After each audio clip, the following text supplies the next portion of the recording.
maybe the first question is how do you, within your groups, go about identifying and mentoring anesthesia leaders? Is there a formal process? Do you give it much thought?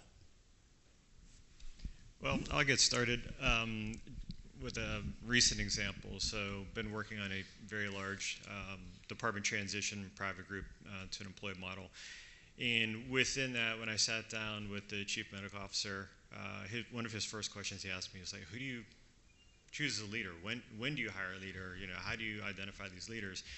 And I said, it's really interesting. I said, you can advertise and people are going to apply for it and they're either going to have experience or not.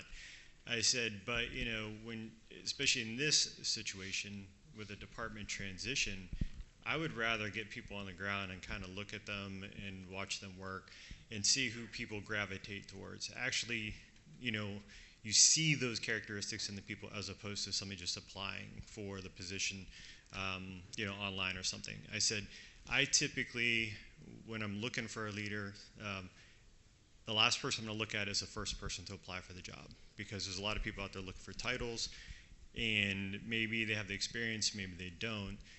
I'm more interested in looking at the people that other people respect, and you can quickly identify who people are going to follow. And then when you kind of see that in the person, then you can kind of sit them down, ask them questions, if they're even interested in it, do they realize they have these leadership qualities? Because there's very specific things that you know, leaders bring, and most people that are good leaders don't even realize they have it, they just do it. And so that's kind of the first thing that I look at. And of course, you're always going to find people that are just going to kind of fall in your lap that apply for a job. And you know, it's like, wow, those people are perfect. But it's interesting, when you're in this long enough, you can sit in a room and you can pick people out that have those leadership qualities, even if they don't know they're leaders.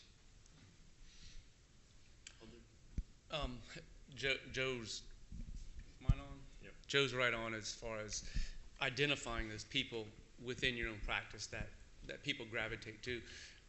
From our experience, we've actually started a formal process that we did not have a formal process, let's just call it 5 or 6 years ago. Now, as we onboard people, we actually are pairing up every physician, every CRNA with a mentor, so from day one. So that creates the onboarding process, smooths it out. That first few weeks, if they have questions, they go straight to that person they're assigned to. They build a relationship. And that helps with the onboarding. From a physician standpoint, you know, we have assigned a mentor, and we work with them, and we get to know them. So making sure they're successful, because so much goes in to recruiting nowadays. Like, if you are lucky enough to hire people, bring them on, the last thing you want to do is for that person to not engage in the group and then desire to leave after 6 or a year. So we look at it as it's a long-term relationship. We're going to hire somebody, we're going to bring them in, I'm going to make sure that they are successful, meaning we give them all the tools they need, whether that's not, and that's not what I mean really clinically. You come out of training, you know what to do clinically, book knowledge. This is all your soft skills. So how are they going to manage difficult cases, manage politics in the OR, manage staffing? Are there politics in the OR? Really? What's that? Yeah, exactly. So, but those are very insightful. Those are the things that nobody does teach you in residency or, you know, in training in general. So we actually really have a formal process now, which we did not years ago. It's great. It's great to hear that, because the fact that you're formalizing it, both of you have a thought about how to do this, because in many cases we see organizations that really don't have necessarily that thought through, and there's no way to help build those skills, not only the soft skills, which are super important, as Mark said, but also the financial acumen, the business acumen, those pieces of the puzzle that the anesthesia leader will need to be sitting down with the CFO, with the controller, with these folks, and not be able to build the spreadsheet, but be able to talk to them about the spreadsheet and be able to speak their language. And if you can build those relationships as the leader with the different groups, the financial team, the operations team, the nursing team, the quality team, all of those relationships pay back in spades as you go forward. So sort of in a lot of organizations, there's a sort of a sense that anesthesia isn't working well. How do you identify a dysfunctional anesthesia leader, and how do you address the dysfunction in such a way that it doesn't destroy the department? That's a difficult question. Yeah, I'll take a quick stab at it. You know, obviously, one of the things I'm very... There's some hospital leaders in this room that are very focused on this issue at the very moment. It's you know, it comes down to, you know, with leadership, you know, we've got 3 or 4 new division leaders within the department that I've been working with, and you know, trying to kind of develop them, get them the skill sets and all of that. But you know, one of the things I always teach as a leader, you know, you want obviously people to follow you. How do people follow you best? It's how you treat other people. So I think, you know, the first dysfunction you're going to see is how they're treating the other people. You know, the complaints you're going to hear of, oh, you know, he's not being fair to me, or he's doing this or that. And so it's really, that's kind of the first thing that jumps off the page is how, you know, does that person treat other people, and how do people respond to that person? That's going to be the kind of first thing, like, we've got a problem with this leader. And not only do they complain, but they actually vote with their feet. They're gone. The team is gone. The retention is a huge issue in those scenarios. Yeah, and go on. I was going to say, from our standpoint, we actually really work on retention. So when you do hire someone, the next step is their satisfaction. So we do a lot of things across our company to make sure we have retention. So anesthesia physician leadership is important, but as more of our workforce is made by including CRNAs, how do you not only identify a CRNA leader, but how do you integrate that CRNA leadership into the department leadership? Because that integration at the top is key to making things work on a daily basis. Well, we actually, from our standpoint, we take our CRNA leadership. We have 2 of them, 2 chiefs, and we really work with them on a daily basis to align with them. And we value their opinion, because, I mean, when we're making these global decisions, we really, as far as our staffing and our APPs, we really don't make decisions without informing them and getting their buy-in, because they know exactly, boots on the ground, what our staff is saying. So we engage them, and then we also engage all of our staff. Like even last weekend, we had a yearly round table with all of our staff. We met at a restaurant. We paid for everything. Everybody had a good time. But the point of it was to engage with all of our staff, get their opinions, let them know we care. You know, we listen to them. What changes can we all make to do better for them? And then we're all aligned. I mean, we have to take our staff's opinions very seriously, because we're all competing for staff, and we're all have to be aligned on the same page. Yeah, sort of as a follow-up question, you don't have an annual one, but do you have monthly meetings? What goes on regularly to keep that dialogue going? Me specifically? Okay. I mean, for me specifically, I'm actually 100% clinical also. So not only is my title the president of the group, but I'm also full clinical. So I'm in the operating room every single day with them. So I actually think it gives us an advantage, because we identify stuff right away, and we don't ask our staff to do anything that I'm not willing to do myself. Meaning, oh, well, someone needs to go staff this location. Someone needs to do this. Well, I'm doing it myself, so I understand where they're coming from, and they value that. Yeah, I don't think we should ignore that, at least in organizations that I've looked at, and particularly in academic organizations. The anesthesia department that functions the best is where the department chairperson is in the OR at least one day a week and takes call. Because you can't lead from an office, and you can't lead anecdotally. And just like you said, you learn more by practicing clinically of what needs to change than you could ever find out from a spreadsheet. Yeah, it comes down to street credibility.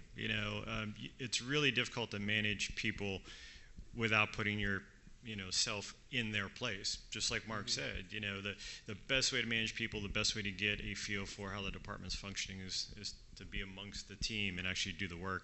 And it's different. I do a lot of transitional work, and so I'm temporary in and out of these situations. So I don't get to develop as many relationships, but I try to instill that on my division chiefs because they're responsible for their area.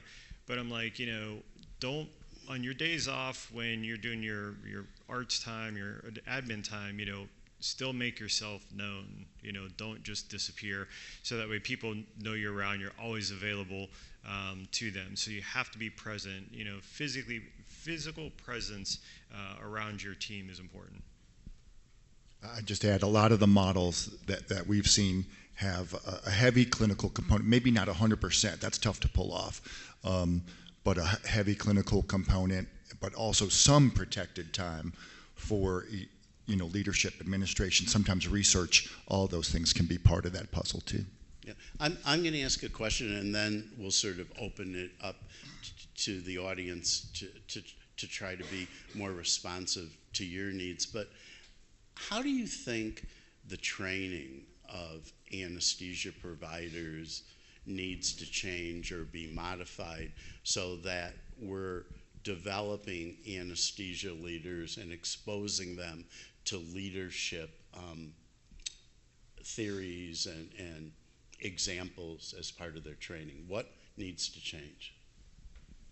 That's tough. Obviously, it would be great to have, a rotation or whatever it is during residency. We're kind of learning the business side. You're understanding a little bit about billing, developing some of those other skill sets. Clinically, we're all going to come out and be great, hopefully. And so, but that's what we do. And that is one of the biggest missing pieces that we see where people come out. And, when I was young, fresh in practice, I used to sit in our office with our office manager just getting my mail, and I would just ask her questions and probably annoy the crap out of her, but just trying to understand like how we got paid, how the contracts work, things like that. I think it's very imperative, that we get people involved. And, this new generation of people coming out, they're great clinicians, but they don't really have the desire and drive to be leaders. Now that we've got fewer big private practices in anesthesia. They don't come in learning how to run a practice. They aren't involved in that business side of it. They just want to come in, do a great job, punch in, punch out, make some money. So, how do we entice those? And I think people that are natural leaders are going to gravitate, but we just don't have that many. But again, there are people that have the skill set, they just don't know it. Mm-hmm. Other thoughts?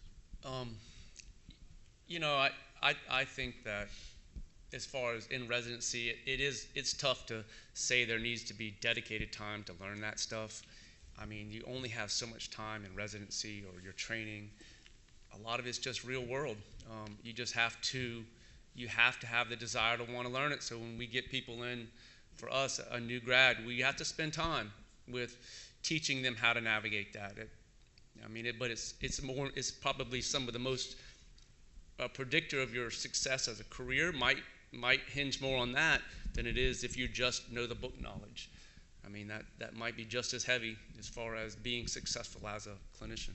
Yeah, one of the things that we have done in the transition I'm working on is we've built out a waterfall structure of getting more people involved in leadership. So different committees, we developed an APP lead structure for different sites that report up to our APP director. And so we really tried to spread out the department purposefully to get more people interested in leadership, kind of more boots on the ground, kind of paying attention to stuff, what's going on. So then you're building that structure, and then as people decide, I like this, then you've got a natural built-in flow of future leaders. And it's not always easy to do in more of a private practice. This is being developed more as an academic practice, but it's something you do very similar to like what Mark talks about with partnering up with a mentor and kind of getting these providers, interested in the things that those of us do. Yeah, I love that you guys spread that leadership, and it kind of allows you to find leaders. I know some of the larger organizations like Mike at HCA, they've developed a leadership academy in-house that they use. Others are doing things through some of the organizations. American Association of Physician Leadership, AAPL, has some excellent modules. You can attain a certified physician executive, a CPE, through that. So there's all kinds of ways. Some even are doing physician MBA programs as well on the side to grow their knowledge. There's lots of options. Yeah, one large group in the Midwest, there's a particular, one of the more senior leaders feels that it's his mission to nurture the future leaders, and he makes everybody that comes into the group aware that if you're interested in leadership or you're just interested in getting further exposure to the business of anesthesia, I'm here to help you. And what he starts with is asking them to read the book. I'm sure everybody in this room's read Crucial Conversations. And then he sits down with the anesthesia sort of leaders in training once a week and talks about it, and then relates it to problems they've experienced. And it's usually an outburst between an anesthesiologist and a surgeon, or not treating the nurses with the level of respect that's had. So it's not just giving them the didactic training, but then finding examples where people could have handled situations a little bit better and doing it. So, but before we end, does anybody have any questions in the audience for the panel that we may not have covered? Okay, well, thank you. We've certainly enjoyed the opportunity to share some of our thoughts.